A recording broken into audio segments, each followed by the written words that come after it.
Me llamo Kelvik, analista de combate junior, tercera rotación.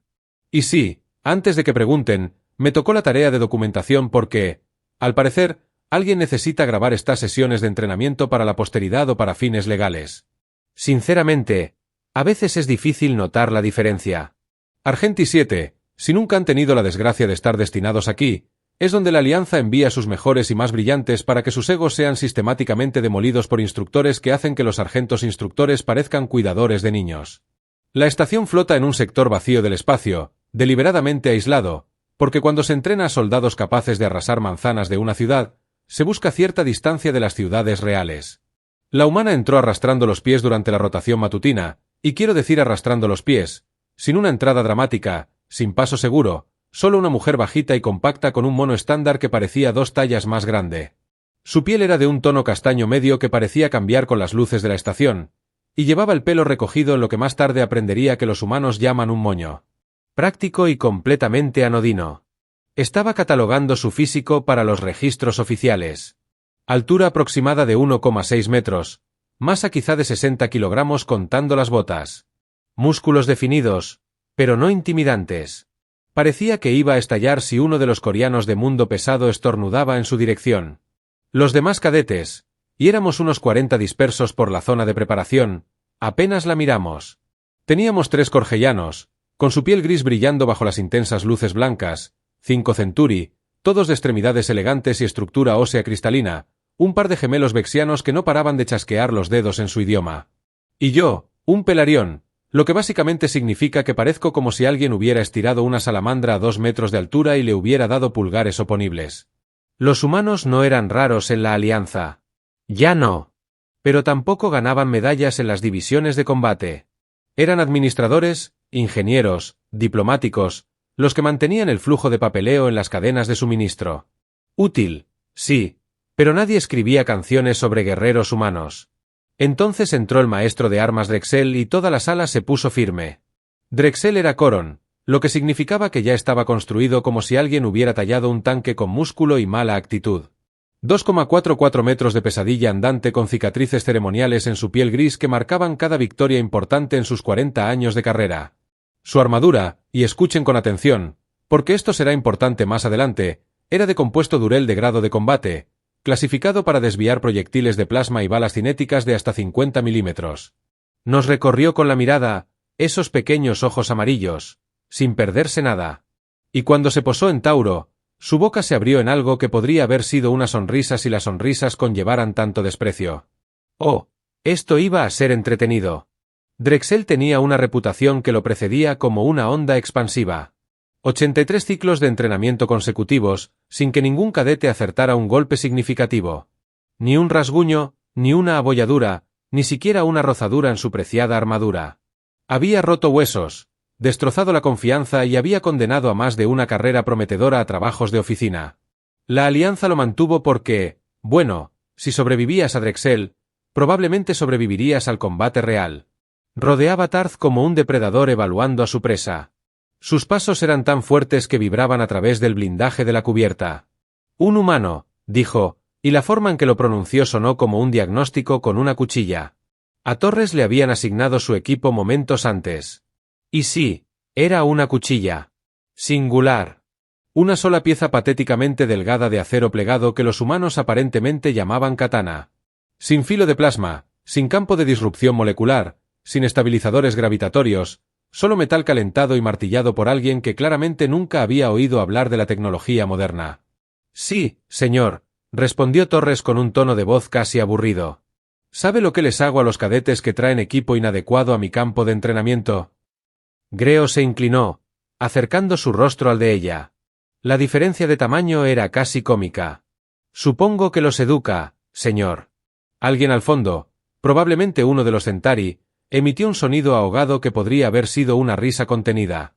La expresión de Drexel se ensombreció, lo que en el rostro coreano parecía como ver una tormenta eléctrica desarrollarse en tiempo real. Educar, repitió lentamente. Sí, yo educo. Se enderezó, dirigiéndose a toda la sala.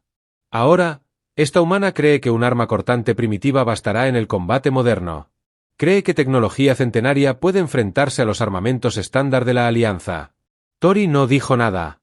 Simplemente se quedó allí parada con la mano apoyada en la espada envainada. Su expresión es legible como una pared en blanco. Ese silencio, creo, fue lo que llevó a Drexel al límite. Quería miedo, ira o una justificación desesperada. En cambio, obtuvo el equivalente emocional de la música de ascensor. Bien, anunció Drexel, con su voz resonando por toda la zona de preparación. Desafío formal, combate de contacto total. Torres contra mí ahora mismo. La sala estalló en murmullos. Los desafíos formales eran poco frecuentes, normalmente reservados para cadetes demasiado confiados, y siempre terminaban mal para el retador. Taurus ladeó la cabeza ligeramente, lo pensó durante exactamente 2 segundos y asintió. Aceptado. Saqué mi tableta de datos porque era documentación. ¿Recuerdas? Pero también abrí la pantalla secundaria, la conectada a la apuesta de los cadetes. Las probabilidades ya estaban aumentando. Drexel ganaría en menos de 30 segundos. 4-1. Drexel ganaría sin recibir un solo golpe. 2-1. Torres conectaría cualquier golpe. 50-1. Aposté 5 créditos a que Torres aguantaría un minuto completo. No porque lo creyera, sino porque alguien tenía que ser optimista y el pago sería magnífico. Drexel ya caminaba hacia la plataforma de la arena, con los segmentos de su armadura moviéndose y preparándose para el combate con precisión mecánica. Esto iba a ser una masacre. La armadura de Drexel no era solo protección. Era una declaración de intenciones. Placas de acero compuesto Durac reforzadas en cada junta con segmentos entrelazados que permitían una movilidad total manteniendo la integridad estructural.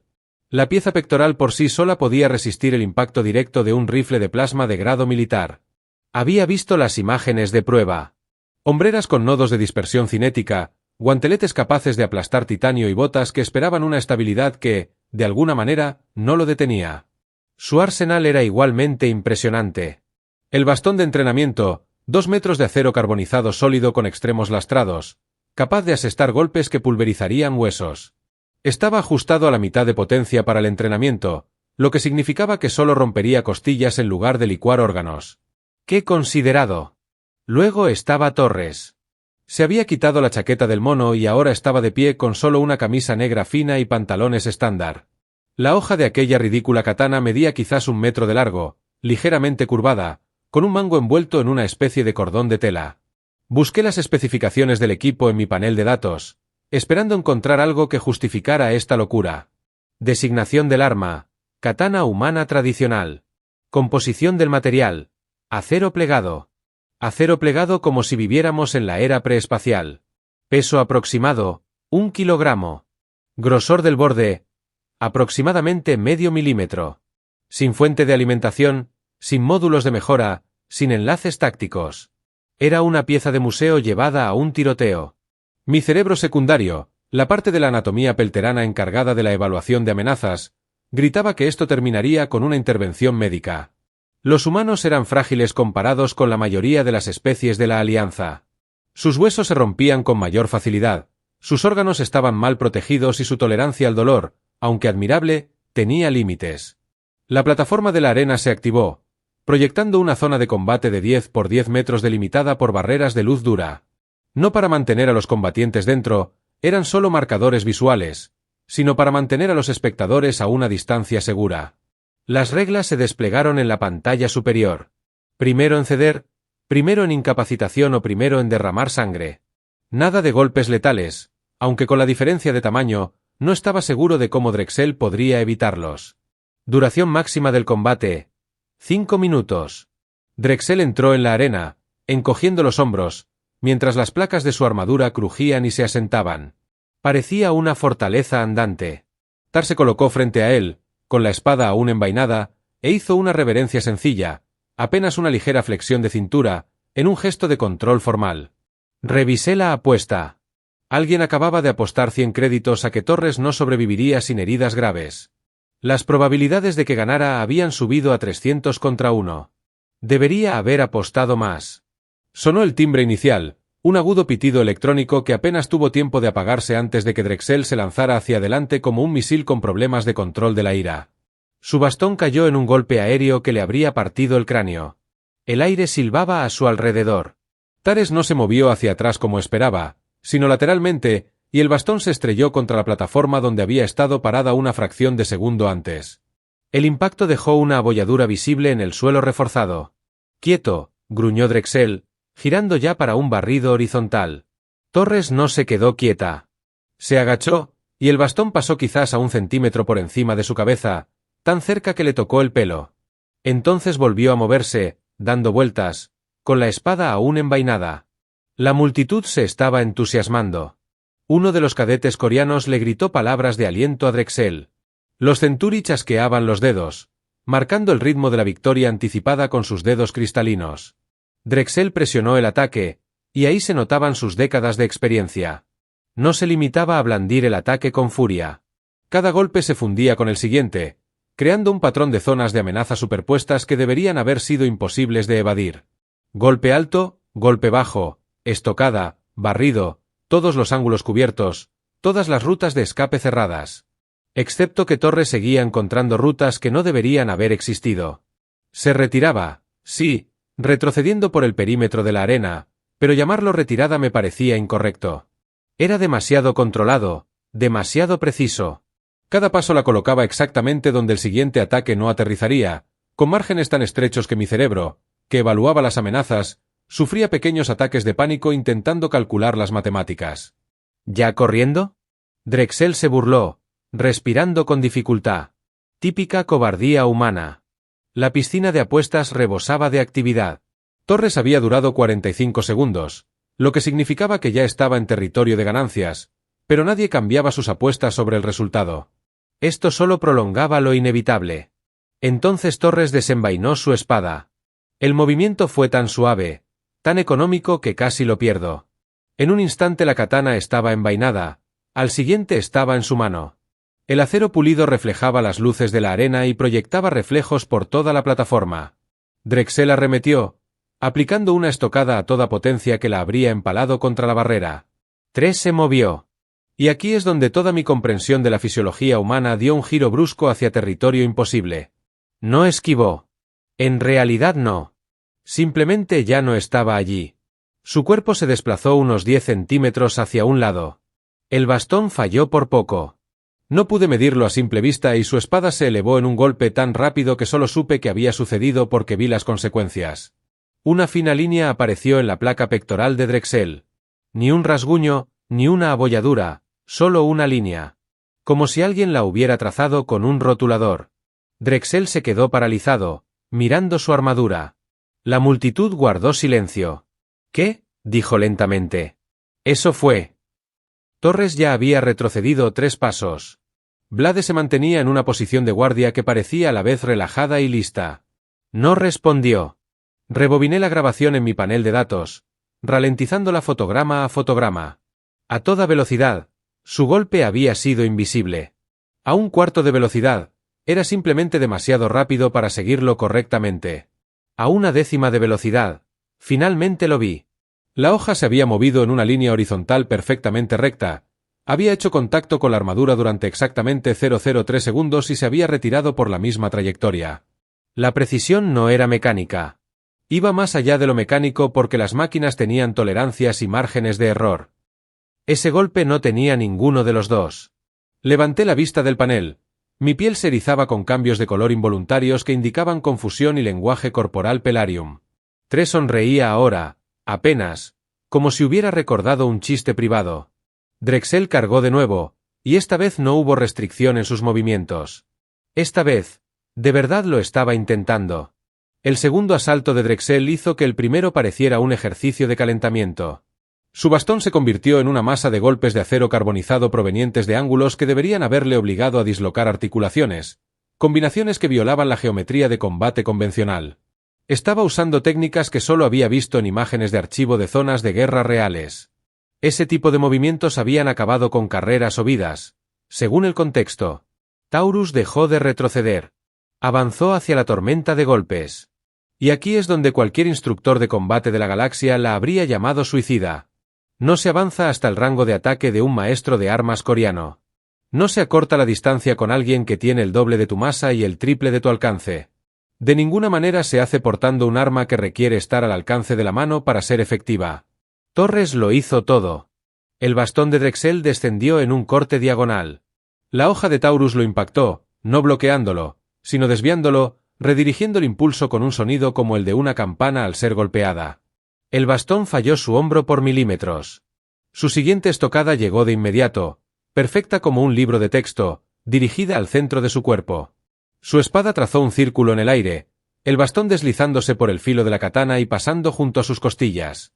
«¿Cómo estás?», gruñó Drexel, con la frustración impregnada en la voz. No terminó la pregunta porque Torres ya estaba contraatacando. Su espada se elevó en un golpe ascendente que debería haber sido demasiado lento, demasiado obvio. Excepto que no iba dirigido a Drexel. Iba dirigido al hueco entre su placa pectoral y su polerón derecho. La punta de la katana rozó el sello de la junta expuesta durante quizás una décima de segundo. Apareció otra línea.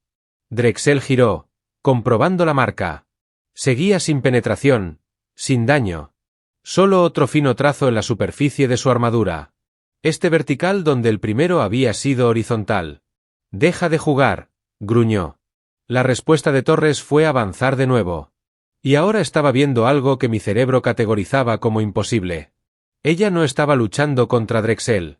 Estaba bailando a su alrededor. Su movimiento era tan preciso que, en comparación, hacía que su abrumadora ofensiva pareciera torpe. Su espada golpeó de nuevo, esta vez en su guantelete izquierdo. Otra línea en la placa de su muslo derecho. Otra línea. El entusiasmo de la multitud se había apagado, reemplazado por un murmullo confuso. Los cadetes coreanos habían dejado de vitorear. Una de las centuris se inclinaba hacia adelante. Sus ojos cristalinos se entrecerraron, concentrada. Lo estaba registrando todo, pero también estaba observando con lupa las marcas que Torres dejaba. Las subbutinas de análisis de imágenes de mi tableta de datos intentaban comprender el patrón. Y entonces lo vi. Las líneas no eran aleatorias. En la placa pectoral de Drexel, a ese primer golpe horizontal se le habían unido dos marcas más. Juntas, formaban la parte superior de una letra. La letra, mi cerebro secundario, la de evaluación de amenazas, volvió a gritar, pero por razones completamente diferentes. Drexel pareció darse cuenta de que algo andaba mal, aunque aún no lo había descubierto. Sus ataques se volvieron más defensivos, buscando distancia. Pero Torres se mantuvo cerca, imposiblemente cerca, su espada encontrando huecos en su guardia que no deberían haber existido. Una línea curva apareció en su hombro izquierdo. Parte de dos golpes diagonales en su placa abdominal. El comienzo de un... Ella lo está montando. Alguien susurró detrás de mí. Creo que era uno de los gemelos vexianos. Toda la multitud pareció inhalar simultáneamente. La espada de Tauro estaba en todas partes, moviéndose tan rápido que incluso las imágenes ralentizadas solo mostraban rayos de luz reflejados. Cada golpe duraba menos de un latido. Cada uno asestado con precisión quirúrgica a la armadura de Drexel. Y ninguno de ellos, ni uno solo, realmente dañó nada. Eso era de alguna manera peor que si ella hubiera estado atravesando sus defensas. No intentaba lastimarlo. Estaba dejando en claro algo. Drexel respiraba con dificultad, sus movimientos se volvían desesperados, erráticos. No estaba acostumbrado a que lo superaran en maniobras. No estaba acostumbrado a que lo avergonzaran. Y definitivamente no estaba acostumbrado a que lo usaran como anotador. Otro golpe. Otra línea. Las letras se volvían más claras. M allá se extendía sobre su pecho y hombros. Estaba firmando su trabajo. El horror en el rostro de Drexel solo era comparable al creciente asombro que recorría la multitud de espectadores. Alguien había iniciado una nueva apuesta. Esta se centraba en el mensaje completo. No aposté. Estaba demasiado ocupado intentando comprender como un humano, la especie que habíamos categorizado como combatientes de rango medio en el mejor de los casos, humillaba sistemáticamente al instructor de armas más condecorado de 3 sectores. Tauro retrocedió un momento, se aferró con soltura y miró a Drexel como un artista evaluando un lienzo. Ni siquiera respiraba con dificultad. El cronómetro marcaba 3 minutos y 42 segundos cuando Torres asestó su golpe final, un delicado movimiento ascendente que añadió la curva inferior a la letra E del puldrón derecho de Drexel. Luego retrocedió, bajó la espada y volvió a inclinarse. El mismo gesto formal del principio. Drexel se quedó allí, con el pecho agitado, su bastón en una empuñadura blanca que doblaba el acero carbonizado. Bajó la mirada hacia su armadura, la miró de verdad por primera vez desde que empezó el duelo. Su expresión oscilaba entre la confusión, la incredulidad y la furia. Las marcas estaban por todas partes. Líneas finas y precisas que no habían arañado la superficie, ni siquiera habían alterado el revestimiento de fábrica, pero eran claramente visibles como ligeras decoloraciones donde los enlaces moleculares se habían tensado sin romperse.